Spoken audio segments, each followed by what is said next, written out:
Nous, les êtres humains, on a un certain attrait pour l'habitude, la routine, le connu. Tu te rappelles des 4 étapes du processus CNV?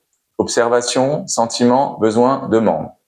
La 4e étape, celle de la demande, elle est fondamentale pour établir le lien avec l'autre et pour proposer clairement ce que l'autre pourrait faire pour nous rendre la vie plus belle.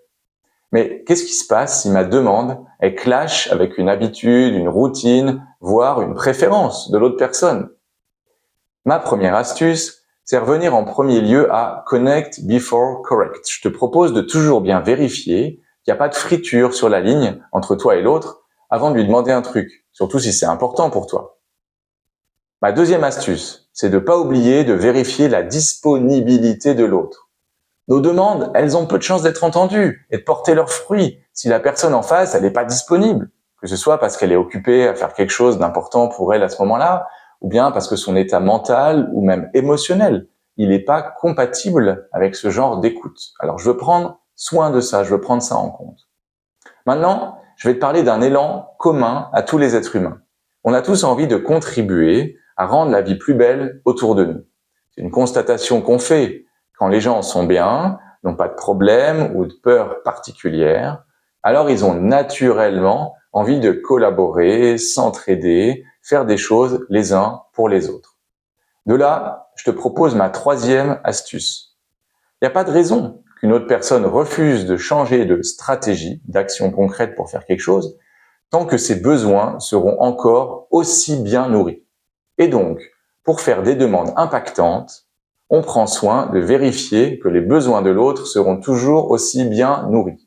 Alors, ça, c'est tellement fondamental que je vais le redire encore une fois avec d'autres mots. Un être humain, quand il se sent bien, il n'a aucune raison de refuser quelque chose tant qu'il est sûr que ses besoins seront aussi bien nourris qu'avant. Alors, pour t'en souvenir encore mieux, tu peux te rappeler que dès que tu vois quelqu'un s'accrocher à une stratégie qui à toi te convient pas, c'est pas parce qu'il est borné ou égoïste ou de mauvaise volonté. C'est juste parce que pour lui, là tout de suite, cette stratégie est la meilleure option qu'il connaît pour prendre soin de son besoin, de ce qui est important pour lui et qu'il n'en voit pas d'autres qui auraient les mêmes résultats. Et comme on est ferme sur les besoins et souple sur les stratégies, tu te rappelles de ça, on peut continuer à chercher autre chose ensemble. Maintenant, un exemple simple. Quelqu'un qui élève progressivement la voix dans un rapport qui devient un conflit. Si je regarde en besoin, je peux deviner qu'il essaye d'être entendu quand ça fait ping-pong entre les deux. Alors maintenant, si le ton et le volume sonore sont désagréables pour toi, pourquoi ne pas lui proposer une alternative qui lui donne confiance qu'il sera encore aussi bien entendu?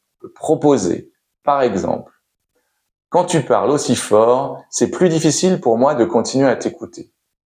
Je te propose de t'écouter sans t'interrompre jusqu'au bout de ce que tu as à me dire.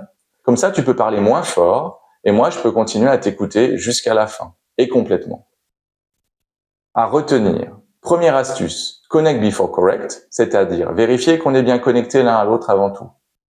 Deuxième astuce, vérifier la disponibilité de l'autre. Par exemple, j'aimerais te demander un truc important pour moi. Est-ce que tu aurais 10 minutes maintenant pour en parler? Troisième astuce, se rappeler qu'un être humain aura un élan naturel à contribuer, à dire oui, s'il peut se rassurer qu'il lâchera rien au niveau de ses besoins.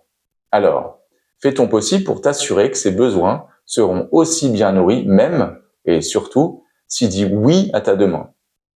Voilà, on arrive à la fin de cette vidéo. Si tu as aimé, volontiers pour un like et à bientôt.